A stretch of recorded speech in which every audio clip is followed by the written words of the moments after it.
प्यार से कहना दान काजी। जहाँ सभी ने ये भाव संतों के श्रवण किए कि कैसे जीवन में जो एक माया से अगर जुड़ेंगे, एक सुकून अगर वस्तुओं को या परिस्थितियों को बनाएंगे तो वो बदलाव तो आना ही है।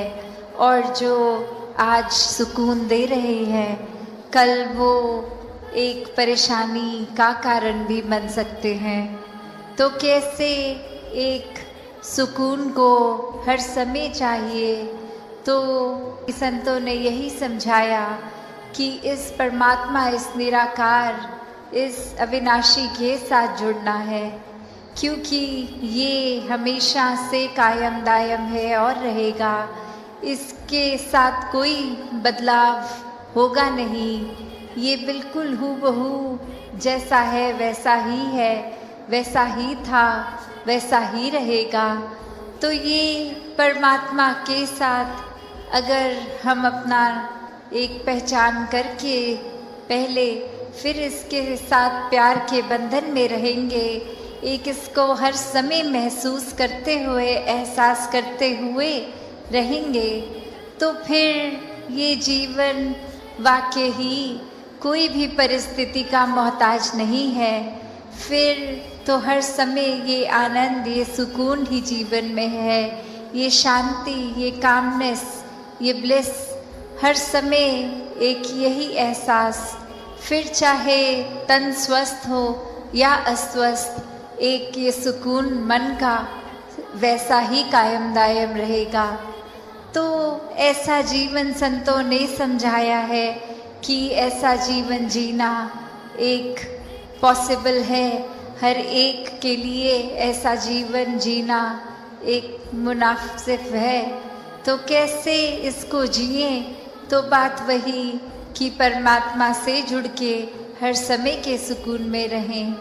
और अब अगर आगे सोचें कि ये ब्रह्म ज्ञान भी जीवन में आ गया, एक निराकार के एहसास में भी रहने लगे, सेवा सुमिरन सत्संग भी करने लगे, पर एक मन का बदलाव अगर नहीं है तो फिर ये ज्ञान भी मन में नहीं टिकता। और मन से जुड़ी हुई जो पहली चीज़ आती है वो अहंकार तजना, वो एक समर्पित भाव, मन को एक अपने होने के इस एहसास से हटना होगा और इस परमात्मा के लिए हमेशा अर्पित रहना है, एक सेवा में अर्पित रहना है। तो ये सुकून यहाँ समर्पित होने के बाद जो मिलता है, तो कैसे समर्पण के साथ सुकून। तो अपने जीवन में जहाँ हम समर्पण की बात करते हैं, तो ये समर्पण कैसा समर्पण है। एक समर्पण सिर्फ ये तो नहीं कि कभी अक्सर जीवन में हम देख लेते हैं, हम कह देते हैं कि हमसे कोई सीनियर है, वो कुछ ऑर्डर्स दे रहे हैं और हम करते चले जा रहे हैं। अक्सर किसी ना किसी प्रोफेशन में देखा है, ऑफिसेज में या किसी भी सर्विस में, तो एक सीनियर का ऑर्डर मान लेना या फिर कोई अथॉरिटेटिव पर्सन, कोई टीचर, कोई और इस तरह से जो हम पे कोई बात करते हैं और वो मान लेना, वो अक्सर ये रूप उसका समर्पण का नहीं बन पाता, क्योंकि ये रूप तो वो डर से है कि वो जो कह रहे हैं वो करना ही होगा, वरना नौकरी से निकाल दिए जाएंगे, वरना फिर कोई और इस बात की रेपकशन हो सकती है। तो एक वो बात मानना वो हर प्रोफेशन में हो जाता है, पर मन वहाँ समर्पित नहीं होता। वो किसी भय के कारण या किसी और अन्य कारण से समर्पण होता है। तो यहाँ समर्पण होना मतलब एक दिल में प्रेम को रखते हुए प्रेम से समर्पित होना, ये प्यार से अपने आप को खोकर सिर्फ इस परमात्मा का होकर, ये समर्पित भाव मन का अगर इस तरह का समर्पण है तो वो मुबारक समर्पण है। तो कैसे एक अक्सर बात ये होती है कि हमने समर्पण अगर कर दिया तो ये जो इतने सालों में अक्सर अगर हम सोच के भी देखें कि छोटी उम्र से ही पढ़ते लिखते एक डिग्रियां मिल गई, एक हमें कोई और उपाधि मिल गई, तो ये कमाने के लिए चाहे कितने वर्ष लग गए, पर जब समर्पण की बात आती है, अहंकार को तजने की, अहंकार गंवाने की, तो उसमें उतने ही साल नहीं लगते। ये तो एक पल में ही समर्पण हो जाता है। जैसे ही ये मन समझ लेता है कि ये शरीर मैं नहीं हूँ, ये आत्मा का असली रूप परमात्मा है और शरीर ने तो अपनी यात्रा कुछ सालों में करके इसका एक विनाश हो जाना है, तो कैसे ये समर्पित जीवन जिया जाए जब तक जीवन है। तो बात वही एक कहानी के साथ तास अपनी रखना चाहेगी कि एक बार एक गुरु के पास शिष्य आता है जो काफ़ी सालों के बाद, और आते ही अपने गुरु के आगे 1000 सोने की गिनियाँ दे देता है और ये कहता है कि इतने वर्ष मैंने काम काज किया और बात मन में यही आती रही कि आपके सामने आशीर्वाद लेंगे जब 1000 गिनियाँ पूरी हो जाएंगी, और आज ये बोरी भर के आपके पास ये समर्पित करने के लिए आए हैं और आप इसको कबूल कीजिए। वही वो गुरु वो लेकर सामान अपने शिष्य से कहता है कि ठीक है, तुमने ये दी, मैंने स्वीकार करी, और अब ये जो सामने नदी बह रही है, सारी की सारी ये गिनियाँ उस पानी में बहा दो। और अब वो शिष्य के मन में सवाल कि क्या ये एक क्या ही बात हुई, इतनी मेहनत जो करी कि गुरु को देंगे और अब वो दे भी दिया, तो उसके बाद वो इसको अपने पास नहीं रख रहे हैं, वो इसको नदी में बहाने को कह रहे हैं। तो वही वो सवाल कि क्या फिर वो समर्पण था कि अगर एक क्या होगा अब उस वस्तु का, जिस तरह हम देना चाह रहे थे वो उस तरह अपनाई नहीं गई, उसको साथ तो कुछ और ही करने को कह दिया। तो वही ये ख्याल जहाँ उस शिष्य को आया और फिर वो अपने मन पे किसी तरह काबू करके, क्योंकि अब गुरु ने कहा था तो वो फॉलो करने के लिए किसी भी सोच विचार के साथ चला तो गया नदी किनारे कि ठीक है, अब कहा है तो ऐसा ही करना होगा। और वहीं काफ़ी देर हो गई और अब गुरु भी इंतज़ार कर रहा है कि ये इतनी देर से लौट के नहीं आया, इतनी देर क्यों लग रही है वो उसको वो सिक्के नदी में बहाने के लिए। तो फिर वो गुरु ही खुद उस नदी किनारे जाते हैं और क्या देखते हैं कि वो शिष्य एक एक करके सिक्के को फेंक रहा है, जिसकी वजह से वो बहुत ही देर लग रही है।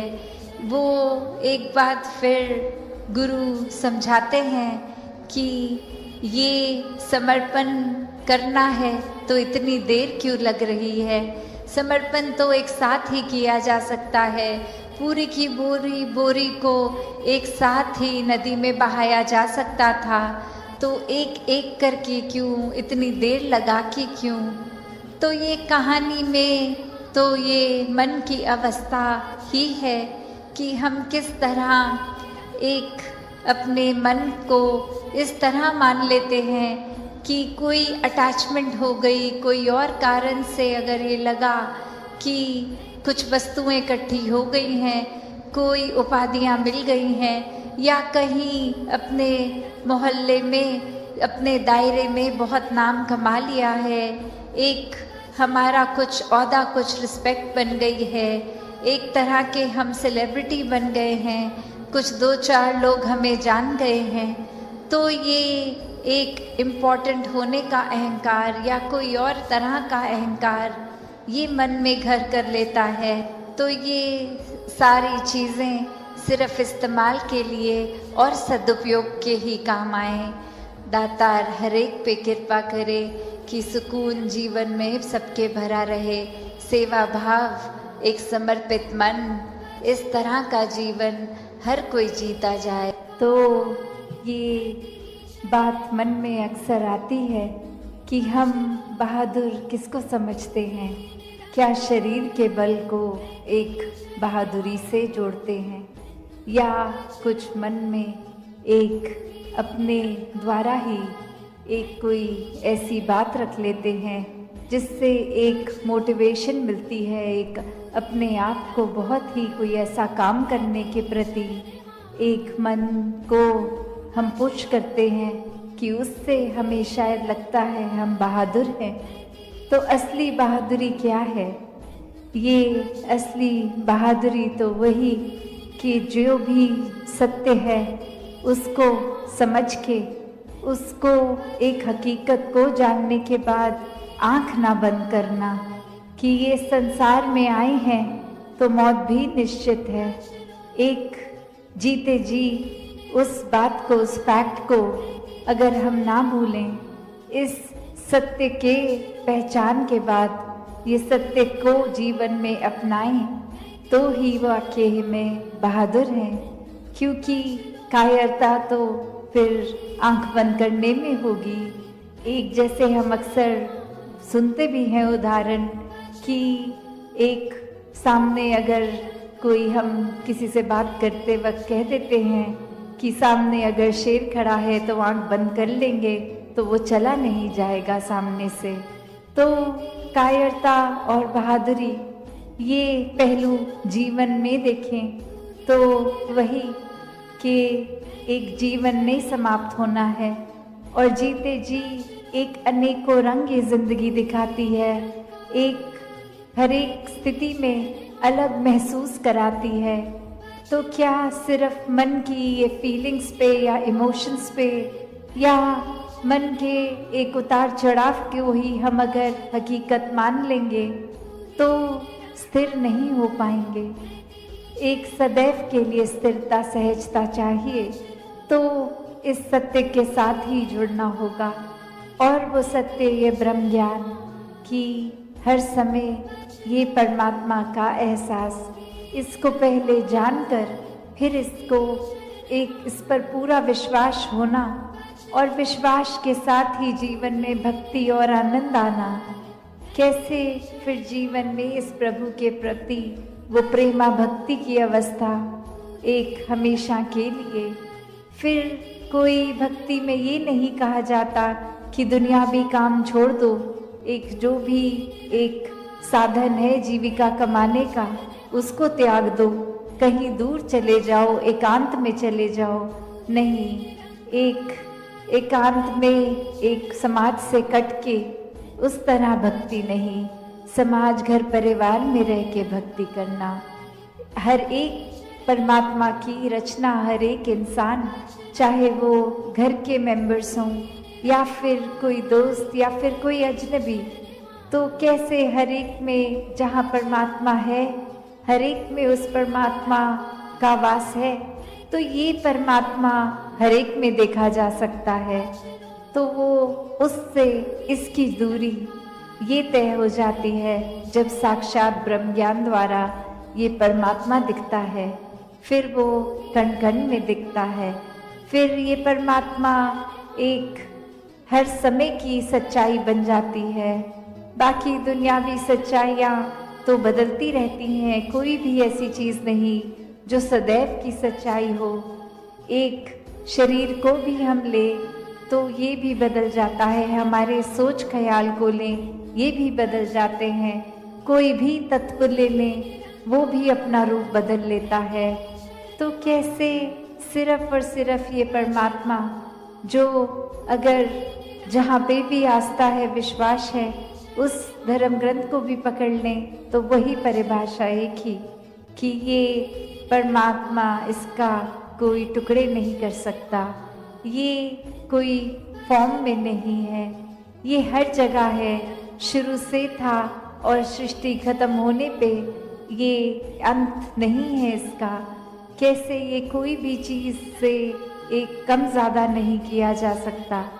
तो जो ये सच्चाई को पहचान लेता है, वाक्य में वो अपनी हकीकत भी पहचान लेता है कि एक शरीर से जुड़ी हुई एक शॉर्ट टर्म, एक छोटे, एक कुछ सालों के लिए कम समय की एक सच्चाई नहीं, पर सदैव रहने वाली सच्चाई। कैसे फिर मन परिस्थितियों के साथ एंग्शियस नहीं होता, एक मन में ऐसे ख्याल नहीं आते जो बेचैन कर देते हैं, क्योंकि सब में ही ये परमात्मा का हाथ एक आशीर्वाद रूप ही दिखता है कि अभी अगर ये परिस्थिति आई है तो हमें इस परिस्थिति से क्या सीखना है, हमें अपना कॉन्डक्ट कैसे रखना है। तो हर किसी चीज़ में जब एक हम कण कण से शिक्षा ले लेते हैं तो वाकई ही परमात्मा का एहसास कण कण में हुए, और ये एहसास कोई भी चीज़ से हो सकता है। तो एक बार जब इस परमात्मा से जुड़ गए ब्रह्म ज्ञान द्वारा, तो फिर दुनिया की कोई भी चीज़ फिर एक डामाडोल नहीं करती। फिर सिर्फ एक हम उस चीज़ के मोहताज नहीं रह जाते कि जब जब जीवन में हमारे हिसाब से जीवन चल रहा है तब तो परमात्मा है, वरना एक नहीं कोई हमारे मुताबिक चीज़ चली तो परमात्मा को ही कोसते चले गए। परमात्मा से ये मन की एक शक की बात कि परमात्मा हो भी कि नहीं हो, अगर हो तो हमारी क्यों नहीं सुनते हो, एक हमारे ही शरीर में क्यों तकलीफ दी, एक हमें ही कोई धनहीन क्यों रखा, एक हमें ही ऐसी परेशानियां जीवन के इतने पड़ाव पे इतनी लगातार क्यों दी। भक्त तो जानते हैं कि परमात्मा का होना ही सच्चाई है, परमात्मा द्वारा हर पल जीवन का ये प्रसाद रूप है। इसको अब कैसे निभाना है वो हम पे है, एक हमारी चेतनता उसको प्रयोग में लाना है कि कैसे एक कर्म जहाँ करने की आज़ादी है वहाँ किस तरह चुनाव करना है, कि किस समय पे प्यार कुछ भी नहीं उस तरह दे सकेंगे, क्योंकि हम अपने आप को तो बहुत जल्दी उस तरह माफ़ कर देते हैं कि चलो ये चीज़ हमसे गलत हो गई, कोई बात नहीं, हम अपने आप को माफ़ कर रहे हैं। पर वही अगर सामने वाला व्यक्ति कुछ अगर गलत करता है तो एकदम से हम उसका एक वो जजमेंट पास करते हैं, हम ये सोच विचार कर लेते हैं कि ये इंसान को तो आज के बाद मुड़कर देखना भी नहीं है।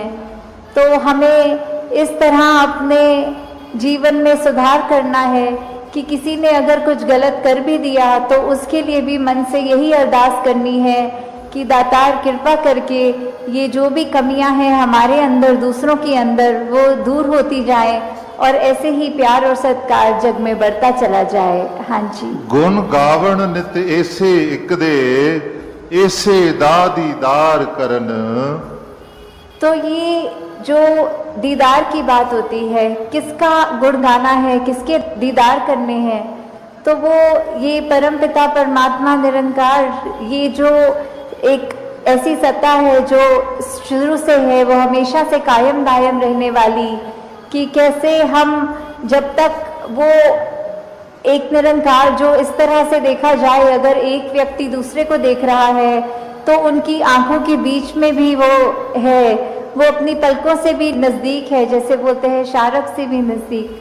तो इतना करीब होने के बाद जब वो अपनी आंखों से नहीं खुद देखा जाता, वो संतों का संग करने के बाद ही ये दात प्राप्त होती है, जो अपने लिए तो सुखदायी होती भी है और हमारे जीवन में वो ऐसा एक हमारा पल पल बना देती है कि हर पल में सिर्फ ये निरंकार प्रभु परमात्मा का शुक्रिया निकलता है हर समय, और वो भाव कि इसी के ही हमेशा गुणगान करने हैं। फिर बाकी चीज़ें लगता है कि है, सबकी इम्पोर्टेंस अपनी है, पर निरंकार से ज़्यादा इम्पोर्टेंट कुछ नहीं, इस परमात्मा से ज़्यादा ज़रूरी कुछ नहीं। हाँ जी। ਇਸੇ ਇੱਕ ਦੇ ਨਾਲ ਜੋੜ ਕੇ ਬੇੜਾ ਜਗ ਦਾ ਪਾਰ ਕਰਨ। तो ये बेड़ा जग का, इससे क्या मतलब हो रहा है? इससे सिर्फ यही बात कि हम जब जीवन काल की यात्रा अपनी जी रहे हैं तो उसमें हमें क्या एक ऐसा, जो बोलते हैं कि एक परमानेंट चीज़ क्या है, कि जो सबसे मजबूत चीज़ जिसने वो स्थिर है, उसने कभी हमारे उतार चढ़ाव के साथ उतरना चढ़ना नहीं है। जैसे एक तूफान आता है तो हमें बोला जाता है कि कोई ऐसी चीज़ को पकड़ लो, जैसे पेड़ या कुछ, जो अपना ज़मीन के अंदर इतनी मजबूती से जिसकी नींव गड़ी हो, ताकि वो हवा फिर हमें उड़ा नहीं सकती। हमने एक ऐसी स्थिर चीज़ को पकड़ लिया है जिसके कारण हम भी, वो हवाएं हमको उड़ा के नहीं ले जा सकती। तो ऐसे ही जीवन में हम अपने जीवन को सत्संग जी प्रेम से कहना, सत्संग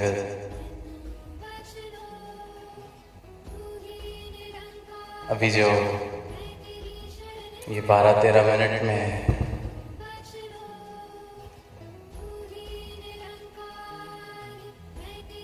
इस खूबसूरत सफर की झलकियां हमने देखी,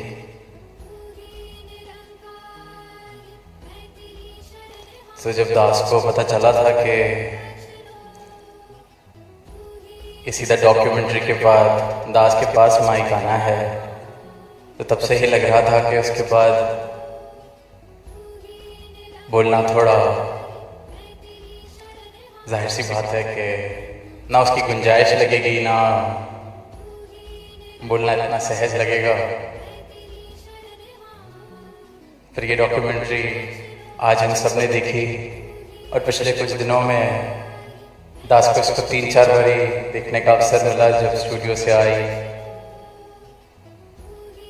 जब पहली बार देखा, दूसरी बार देखा, तीसरी बार देखा, चौथी बार देखा, और आज भी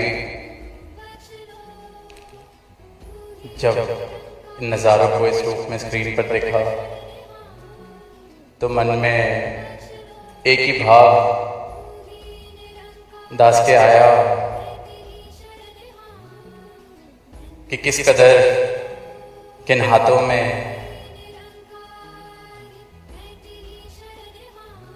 ये पले बड़े, किस आंचल में इनकी संभाल हुई, किन्होंने इनको जन्म दिया, जीवन दिया, संभाल दी, सांचे में ढाला। और बार बार जो मन के भाव आ रहे थे कि इन नज़ारों को जब दास देख रहा था तो लग रहा था कि वैसे तो कहीं इनके पास खड़े होने की भी औकात नहीं, पर इन्होंने इस रूप में सबको अपना लिया है, दास को अपना लिया है। जितनी बार भी ये देखा इस डॉक्यूमेंट्री को, इन बातों को, इस स्क्रिप्ट को, बस बार बार यही भाव कि दास की तो साथ खड़े होने की भी औकात नहीं शायद उस कमरे में भी जिसमें ये है, पर इन्होंने इस रूप में अपना बना लिया। तो आज कुछ इस प्रकार के भाव ही दिल से आ रहे हैं कि ये जो श्वासें हैं इनके दातार आप ही हैं। हर एक भक्त ये बात कहता है, पर दास एक और बात कहेगा कि दास की इन श्वासों की आने जाने की वजह भी आप हैं, सिर्फ आपके लिए ही ये चले। और यही एक कारण कि आप जी के चेहरे पर मुस्कुराहट हो। आपके चेहरे पर मुस्कुराहट है तो रोशनी भी रोशन लगती है, वरना हजारों लाखों सूरज चमक जाए उनकी भी रोशनी किसी काम की नहीं। आपकी एक मुस्कुराहट हर रोशनी को रोशन करती है।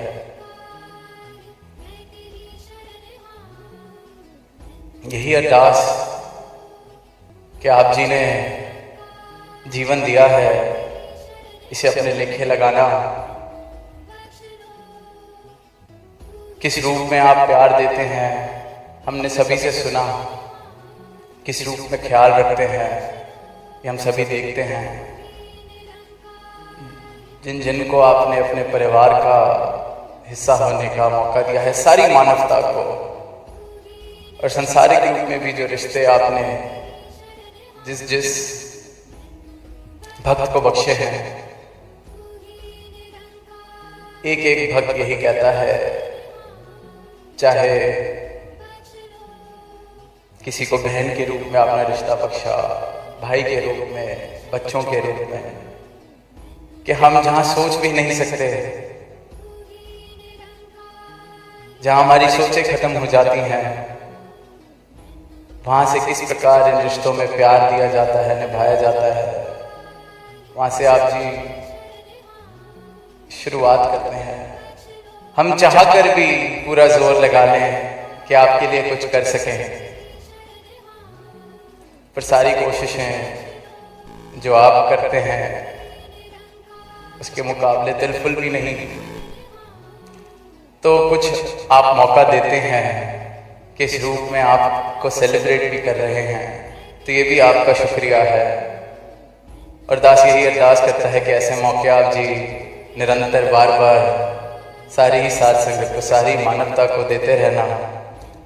और दास सारी साथ संगत के लिए, एक एक भक्त के लिए भी अरदास कर रहा है कि सबको जीवन ऐसा देना कि आप जी का एक बच्चा तो आपके इस रूप को सेलिब्रेट करे, पर ये सारा संसार साथ झूले, साथ झूमे, साथ सेलिब्रेट करे कि शुक्र है आपका कि आप जी आए और आपने इस प्रकार के भक्त बनाए, संसार को इस प्रकार के भक्त दिए। दास को एक बात ध्यान आ रही है कि अक्सर, क्योंकि आज फुल मून का भी जिक्र हो रहा है, लूनर एक्लिप्स का भी जिक्र हो रहा है, तो चांद से ही कि चांद की रोशनी के बहुत जिक्र किए जाते हैं। अक्सर हमने देखा है कि चांद की चांदनी, फिल्मों में भी उसका जिक्र, गीतों में भी उसका जिक्र, किसी ने अपने प्रेम को अगर जाहिर करना है वो भी इस चांद की चांदनी का जिक्र करता है। पर ये जो चांदनी है, सबने बेसिक साइंस भी अगर पढ़ी है, वो सिर्फ और सिर्फ सूरज की रोशनी को रिफ्लेक्ट करती है, उसकी अपनी कोई रोशनी नहीं है। सिर्फ दागों से भरा हुआ एक प्लैनेटरी ऑब्जेक्ट, और वो सूरज की रोशनी उसको इतना रोशन कर देती है कि सारी दुनिया उसके गुणगान, सारी दुनिया उसकी तारीफ जिक्र कर रही है।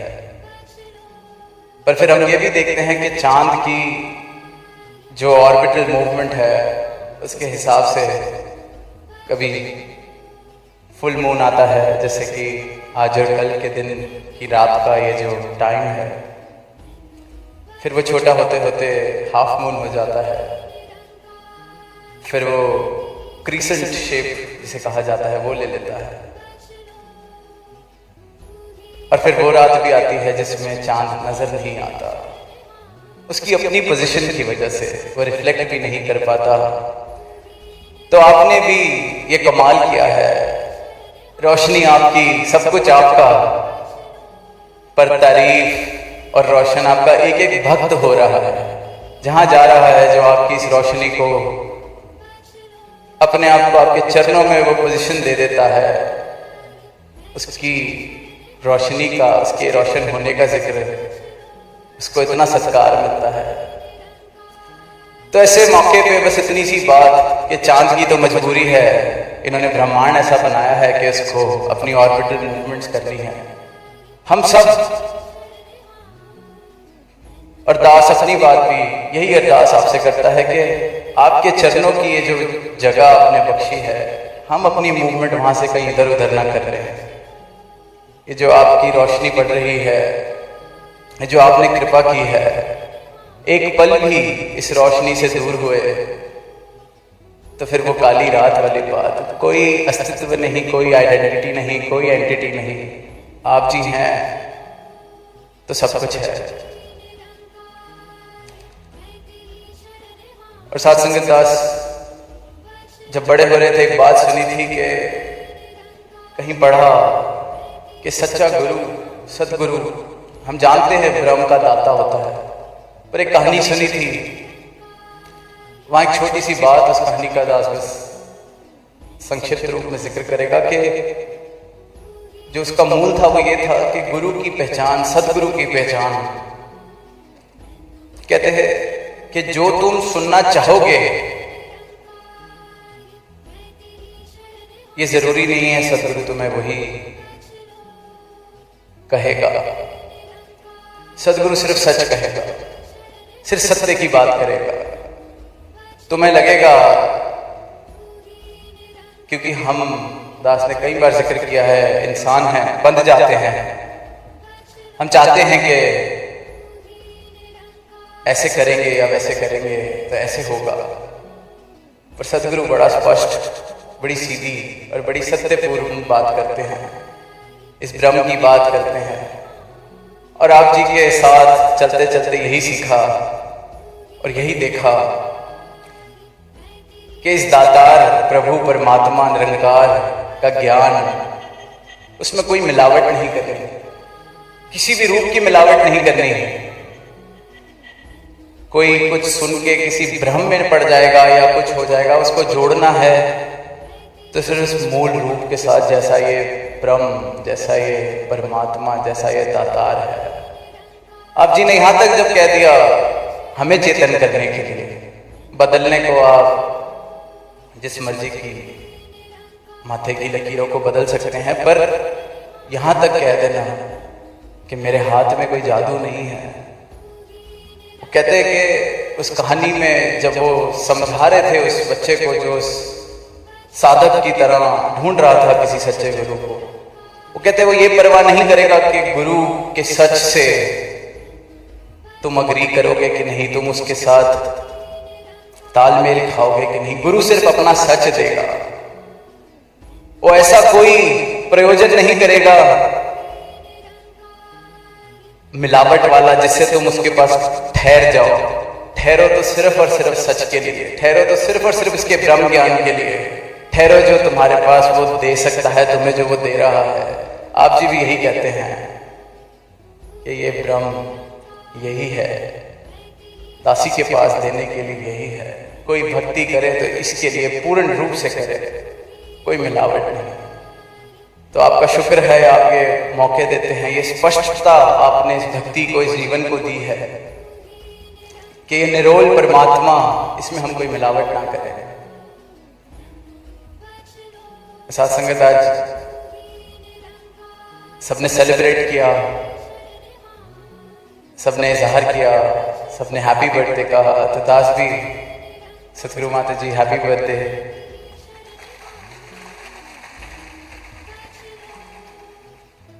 ये प्यार आप जी का मिला है, इसकी कदर हर एक भक्त कर सके, दास कर सके।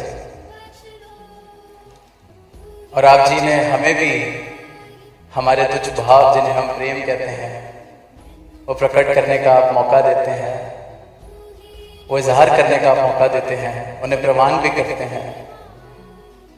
तो इसलिए सतगुरु माता जी, आई लव यू जी।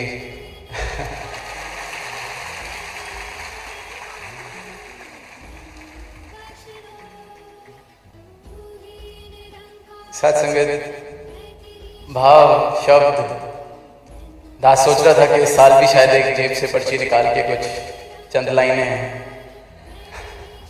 पर इस बार बस दिल से यही भाव निकल रहे हैं, क्योंकि और कोई शब्द ना जहन में आ रहे हैं न कहे जा रहे हैं। बस यही भाव जब ये नज़ारे देखे कि बस अपनी औकात का एहसास आप जी ने, चाहे जो मर्जी प्यार, जो मर्जी साथ, आप पूर्ण रूप से इस धरा के मालिक हैं, इस रचना के रचनहार हैं। इस बात का एहसास कभी स्वप्न में भी ना मेरे जहन से दूर हो। दास सारी साध संगत से यही आशीर्वाद मांगता है और जीवन सिर्फ और सिर्फ आप जी की मुस्कुराहट का कारण बने। और अंत में बस वही 2 पंक्तियां कि बहुत जन्म बिछड़े थे माधो, ये जन्म तुम्हारे देखे। प्रेम से क्या नाम है। कर्म, सत्कर्म और मुक्ति। आशा करता हूँ साथ संगत जी निरंकार की कृपा से आप सभी अच्छे होगे, स्वस्थ होगे। साथ संगत जी आप जी के चरणों में बहुत ही सुंदर प्रेरणादायक कहानी विचार जिसका विषय है कर्म, सत्कर्म और मुक्ति। तो आइए साथ संगत जी जानते हैं इस आध्यात्मिक कहानी के माध्यम से। साथ संगत जी इस संसार में हर मनुष्य कुछ न कुछ कर्म करता रहता है, कोई अच्छे कोई बुरे, लेकिन क्या हर कर्म हमें मुक्ति की ओर ले जाते हैं? नहीं, केवल सत्कर्म ही हमारे जीवन को प्रकाश की ओर ले जाते हैं और परमात्मा की प्राप्ति में सहायक बनते हैं। साथ संगत जी आज की यह कथा हमें बताएगी कि कर्म का सही अर्थ क्या है, सत्कर्म की महत्ता क्या है और आखिरकार मुक्ति किसे और कैसे मिलती है।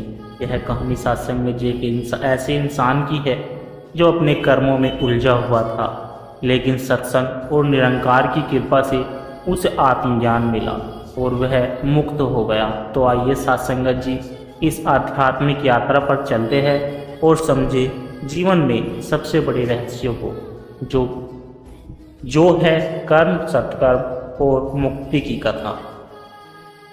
साथ संगत जी इस कहानी के मुख्य पात्र है राजकुमार समरजीत सिंह, बाबा हरदेव दास जी, राजमाता यशोदा देवी, संत निर्मल दास। साथ संगत जी राजकुमार समरजीत सिंह एक राजसी जीवन जीता हुआ पुरुष जो कर्म फल के चक्कर में उलझा हुआ था। बाबा हरदेव दास जी एक निरंकारी संत जो आत्मज्ञान और सत्संग का प्रकाश फैलाते हैं। राजमाता यशोदा देवी एक भक्ति जो समरजीत को सच्चाई की ओर लाने का प्रयास करती है। संत निर्मल दास एक मौन साधक जिनका जीवन ही सत्कर्म का उदाहरण है। साथ संगत जी राजकुमार समरजीत सिंह एक शक्तिशाली राज्य का उत्तराधिकारी था। महलों में ऐश्वर्य, हर आदेश पर सेवा, लेकिन मन अशांत था। उसने कई युद्ध किए, कई न्याय और अन्याय दोनों के फैसले लिए, पर हर रात्रि एक सपना आता, एक अंधकार में गुफा जिसमें वह अकेला होता और उनके चारों ओर हजारों छायाएं कहती कि तेरे कर्म तेरी मुक्ति में बांधा है। उसे यह समझ नहीं आता साथ संगत जी, उसे लगता मैंने जो किया सत्ता के लिए किया, परिवार के लिए किया, फिर पाप कैसा। राजमाता यशोदा देवी एक संत की शिष्य थी, बाबा हरदेव दास जी की। उन्होंने समरजीत को एक बार सत्संग में बुलाया, लेकिन वह कहता मेरे पास समय नहीं है, माँ राज्य की जिम्मेदारियां बड़ी है। एक दिन यशोदा देवी बीमार पड़ गई। समरजीत दुखी होकर उनके पास बैठा और कहा, माँ ने कहा बेटा तेरा हर कर्म तुझे बांध रहा है। तू राजा है लेकिन भीतर दास है। केवल एक ही मार्ग है, निरंकार की शरण, सत्संग में चल। समरजीत अनमने मन से सत्संग गया, लेकिन वहां उसने पहली बार आत्मिक शांति महसूस की। बाबा हरदेव दास जी ने सत्संग में कहा, कर्म करना जीवन का धर्म है, लेकिन अगर वह अहंकार और स्वार्थ से भरा है तो वह बंधन बन जाता है। वही कर्म अगर प्रेम, सेवा और निरंकार को समर्पित हो तो सत्कर्म बन जाता है और सत्कर्म ही मुक्ति का द्वार खोलते हैं। सत्संगत जी समरजीत ने पहली बार कर्म और सत्कर्म के बीच का अंतर समझा। बाबा जी ने उदाहरण दिया, अगर तू एक भूखे को खाना देता है तो यह सत्कर्म है, लेकिन अगर तू उस पर एहसान जताकर अपनी प्रशंसा चाहता है तो वह सत्कर्म है। समरजीत ने महलों को छोड़ कुछ समय के लिए नगरों का भ्रमण किया। वह एक गरीब बस्ती में गया जहां संत निर्मल दास सेवा कर रहे थे। बीमारों की सेवा, बच्चों को पढ़ाना और हर किसी को यही सिखाना कि सेवा ही सबसे बड़ा धर्म है। राजकुमार ने स्वयं को एक नया उद्देश्य दिया, हर दिन एक सत्कर्म बिना फल की अपेक्षा के। एक दिन एक वृद्ध भिक्षुक ने समरजीत से कहा, तेरे मन में अभी भी मैं बसा हूं, तेरे मन में अभी भी मैं बसा है। सेवा करना भी खुद को सेवक नहीं समझता। जब तक मैं जीवित हूं मुक्ति नहीं संभव है। उस दिन समरजीत ने ध्यान लगाया और अंतर्मन से प्रार्थना की कि हे निरंकार, मेरे हर कर्म को तुझसे जोड़ दे, मेरा मैं मिटा दे, केवल तू ही रह जाए। कुछ वर्षों बाद समरजीत ने राज्य छोड़ दिया। अब वह लोगों में ज्ञान बांटता, सेवा करता और केवल एक ही बात कहता कि सच्चा कर्म वही है जो अहंकार से मुक्त हो, सच्चा सत्कर्म वही है जो परमात्मा को समर्पित हो, और सच्ची मुक्ति वही है जब मैं खत्म हूँ और केवल तू रह जाए।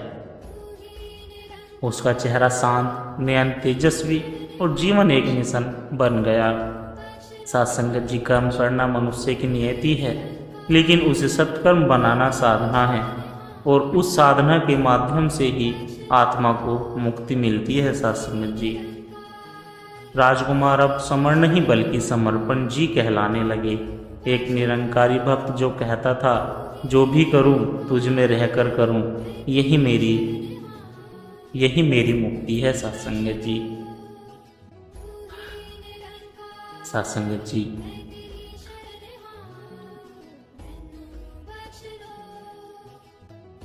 देवपुर नामक एक गांव था जहां हर व्यक्ति धर्म, परंपरा और कर्म में विश्वास करता था, परंतु एक ऐसा व्यक्ति भी था जो इस सब से परे था, और उसका नाम भानुदेव था। भानुदेव ने बचपन से ही सीखा था कि दुनिया सिर्फ अपने लाभ के लिए है, इसलिए जो काम लाभ का है वही करना चाहिए। गांव में बड़ा व्यापारी था, मंदिर भी बनवाया, हर काम में उसका उद्देश्य प्रसिद्धि और प्रभाव जमाना होता था। लोग उसे दाता कहते थे, पर उसके मन में सवाल थे, क्या मैं सचमुच कुछ दे रहा हूँ या सिर्फ दिखावा कर रहा हूँ। एक दिन एक अंधेरे फकीर ने गांव में प्रवेश किया। उसने भानुदेव से कुछ नहीं मांगा, बस एक बात कही, जिसे तू देता है क्या उसे तू देखता है या उसका चेहरा याद रखता है। भानुदेव चौंक गया, बोला, क्या मतलब है आपका। फकीर मुस्कुराए और बोले, देना केवल बाहरी कर्म नहीं, वह भीतर का दान है जो सत्कर्म कहलाता है। भानुदेव का मन बेचैन हो उठा। उस रात वह सो नहीं सका। वह अंधे फकीर को खोजने निकल पड़ा और उसे गांव के बाहर एक आम के पेड़ के नीचे ध्यानमग्न पाया। भानुदेव ने हाथ जोड़कर पूछा, मुझे बताओ, सत्कर्म क्या है? क्या मंदिर बनाना, गरीबों को दान देना सत्कर्म नहीं? फकीर ने कहा, बिल्कुल हो सकता है, अगर वह बिना अपेक्षा, बिना अहंकार और बिना फल की चिंता के किया गया हो। जिस काम में मैंने किया कि गंध हो, वह कर्म है।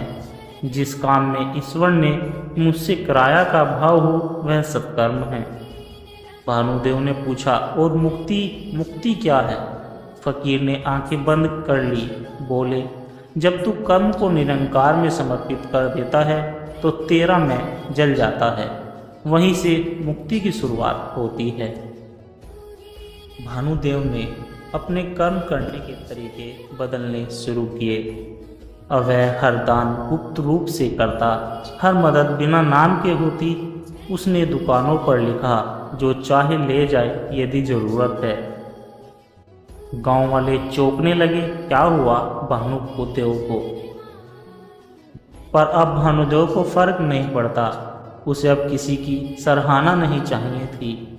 उसका मन पहली बार हल्का लग रहा था। एक फकीर ने उससे कहा, सच्चे सत्कर्म का बीज तुमने अब पड़ा है, पर ध्यान रख, यह बीज तभी वृक्ष बनेगा जब तू इसे निरंकार के जल से सींचेगा।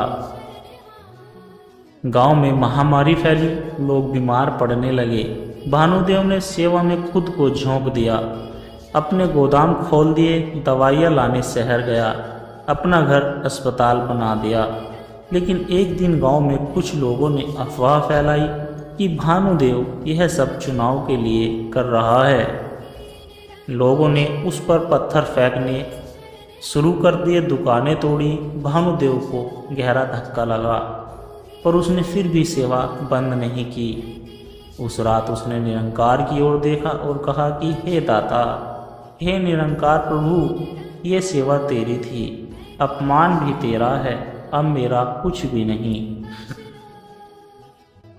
महामारी बीत गई, गांव में जीवन लौटा। भानुदेव अब पहले जैसा नहीं रहा। वह अब भौतिक रूप से बहुत कुछ खो चुका था, पर भीतर से पहली बार वह पूर्ण था। फकीर लौटे और बोले, अब तुझे क्या चाहिए? भानुदेव बोला, कुछ नहीं प्रभु, प्रशंसा उसकी नहीं जो मुझसे कम है, पुण्य उसका क्या जो परमात्मा को ज्ञात हो। फकीर मुस्कुराया और बोला, अब तू कर्म से सत्कर्म में आ गया और सत्कर्म से अब तू मुक्ति की दहलीज पर है। भानुदेव ने सब कुछ छोड़ दिया। गांव की भूमि एक ट्रस्ट को दे दी। खुद फकीर के साथ निकल पड़ा यात्रा पर, बिना गंतव्य, बिना उद्देश्य के। वह अब खुद को पहचानता नहीं था। उसकी पहचान सिर्फ एक ही थी कि मैं निरंकार का अंश हूँ। एक रात जब वे पहाड़ों में ठहरे, फकीर ने कहा, तेरा काम अब पूरा हुआ, अब तू स्वतंत्र है, अब तू मुक्त है। सुबह जब भानुदेव ने आंखें खोली, फकीर वहाँ नहीं थे। सिर्फ एक पगडंडी और एक ध्वनि हवा में गूंज रही थी कि मुक्ति कर्म नहीं, भाव की स्थिति है। जहाँ तू नहीं, बस वहाँ है। साथ संगत जी, जब हम कर्म करते हैं हम संसार में रहते हैं। जब हम सत्कर्म करते हैं हम प्रभु के समीप होते हैं। और जब हम कर्मों से परे हो जाते हैं हम स्वयं में नहीं, केवल उस परम में स्थित हो जाते हैं। वही है मुक्ति। साथ संगत जी, राजस्थान के एक छोटे से गांव में अनाहत नाम का एक युवक रहता था। बचपन से ही उसके अंदर एक अनजानी बेचैनी थी। बहुत कुछ होते हुए भी वह अधूरा महसूस कर रहा था। कभी वो अकेले पहाड़ियों पर बैठता, कभी मंदिरों में घंटों ध्यान करता। लोगों को लगता वह पागल हो गया है, पर वो अक्सर एक ही सवाल खुद से पूछता रहता कि मैं कौन हूँ? क्या जीवन सिर्फ जन्म, पढ़ाई, नौकरी, शादी और मृत्यु का नाम है? एक दिन एक साधु गांव में आए। साधु की आंखों में एक ऐसी शांति थी कि अनाहत उसे खींचा चला गया। अनाहत ने पूछा, आप इतने शांत कैसे हो? साधु मुस्कुराए और बोले, क्योंकि मैं जानता हूँ कि मैं कौन हूँ, और जब तुम भी जान लोगे तुम भी शांत हो जाओगे। साधु ने अनाहत को बताया कि उसकी बेचैनी का कारण उसका अहंकार है। अहंकार सिर्फ घमंड नहीं होता, बल्कि यह वह झूठ है जो परमात्मा पर चढ़ा होता है। मैं शरीर हूँ, मैं नाम हूँ, मैं पद हूँ, मैं यही हूँ, मैं वह हूँ। साधु ने कहा, जब तक तू अपनी मैं को सत्य नहीं मानेगा, तू कभी परमात्मा को नहीं पहचान पाएगा। अनाहत ने पूछा, तो क्या मुझे खुद को मिटाना होगा? साधु बोले, नहीं, खुद को देखना होगा। जो तुम नहीं हो उसे छोड़ना होगा। जब जो बचेगा वही तुम हो, वही आत्मा है। साधु ने अनाहत को कुछ ध्यान की विधियाँ सिखाई, जैसे मौन में बैठना, सांस पर ध्यान केंद्रित करना, अपने विचारों को बिना प्रतिक्रिया के देना। धीरे धीरे अनाहत को अनुभव हुआ कि वह हर विचार नहीं है,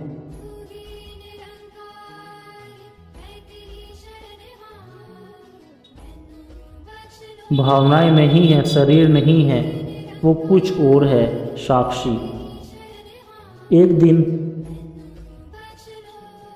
एक दिन ध्यान में उसे एक तेज प्रकाश का अनुभव हुआ। कुछ क्षणों के लिए वह सब कुछ भूल गया, न शरीर का बोध न ही समय का। वो भाव में डूबा, फिर इतना कह पाया कि हे परमात्मा, क्या वो तुम थे? एक दिन शहर में अनाहत के मामा आए और बोले, तू क्या करेगा इन पहाड़ों पर बैठकर? चलो शहर में नौकरी लगवा देंगे और पैसे कमाओ, घर बनाओ, दुनिया देखो। कुछ पल के लिए अनाहत भी डगमगाया, शायद वो सही कह रही है। क्या मेरा ये ध्यान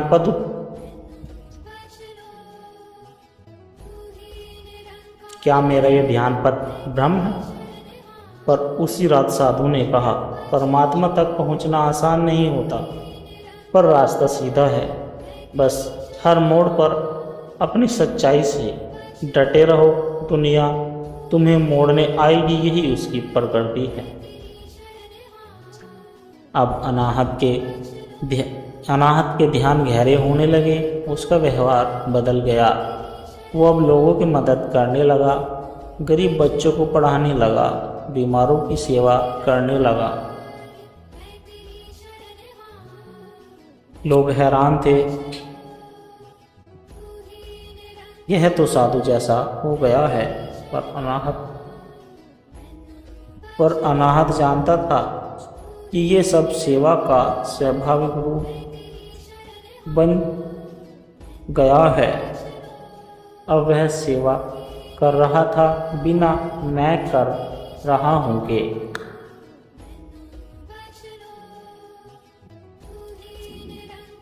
एक दिन ध्यान में उसे एक दिव्य वाणी सुनाई दी कि तू सेवा कर रहा है, अब तू मुझ में है। एक अमावस्या की रात जब पूरी दुनिया अंधेरे में थी, अनाहत जंगल में बैठा ध्यान कर रहा था। अचानक उसके भीतर कुछ फूटा, एक प्रकाश, एक प्रेम, एक अनंत शांति। उसका मैं जैसे जल गया हो। उसने आंखें खोली, पर बाहर कुछ नहीं बदला था, पर अंदर का सब कुछ बदल गया था। वह बोल पड़ा, अब मैं नहीं रहा, केवल तू है। हे प्रभु, तू ही मैं है और मैं ही तू है। अब अनाहत साधु बन चुका था, पर वो किसी गुरुकुल या आश्रम में नहीं था।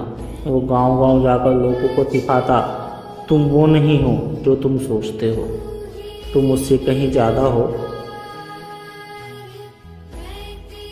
आत्मा की आवाज़ को सुनो, अहंकार को त्यागो, सेवा करो, ध्यान करो और परमात्मा को अनुभव करो। लोग उसे अब अनाहत बाबा कहते थे, पर वह कहता, मैं बाबा नहीं हूँ, मैं बाबा नहीं हूँ, मैं तो अब भी वही अनाहत हूँ, बस अब मुझे खुद की पहचान मिल गई है। सत्संगत जी, आत्मा की यात्रा बाहर नहीं भीतर होती है। जब हम अहंकार के नीचे उतरते हैं तब आत्मा बोलती है।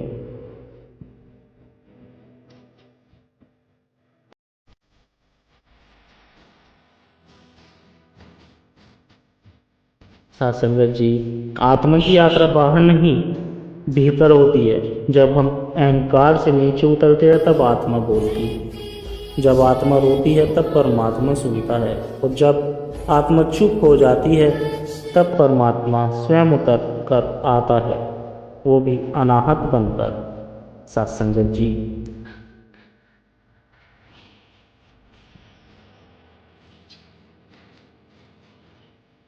सत्संगत जी, अगर आपको यह प्रेरणादायक कहानी अच्छी लगी हो तो इसे शेयर करें, और याद रखें सत्संगत जी, कर्म से हम दुनिया जीत सकते हैं, लेकिन सत्कर्म से हम परमात्मा का सानिध्य पा सकते हैं। सत्संग से जीवन बदलता है और सेवा से आत्मा शुद्ध होती है। सत्संगत जी, सत्संगत जी, दास के चैनल सोना इंस्पायर विचार को भी सब्सक्राइब जरूर करें, और दास को आशीर्वाद दे हर रोज आप जी के चरणों में ऐसे ही विचार लेकर आता रहूं। सत्संगत जी, प्यार से कहना, धन निरंकार जी।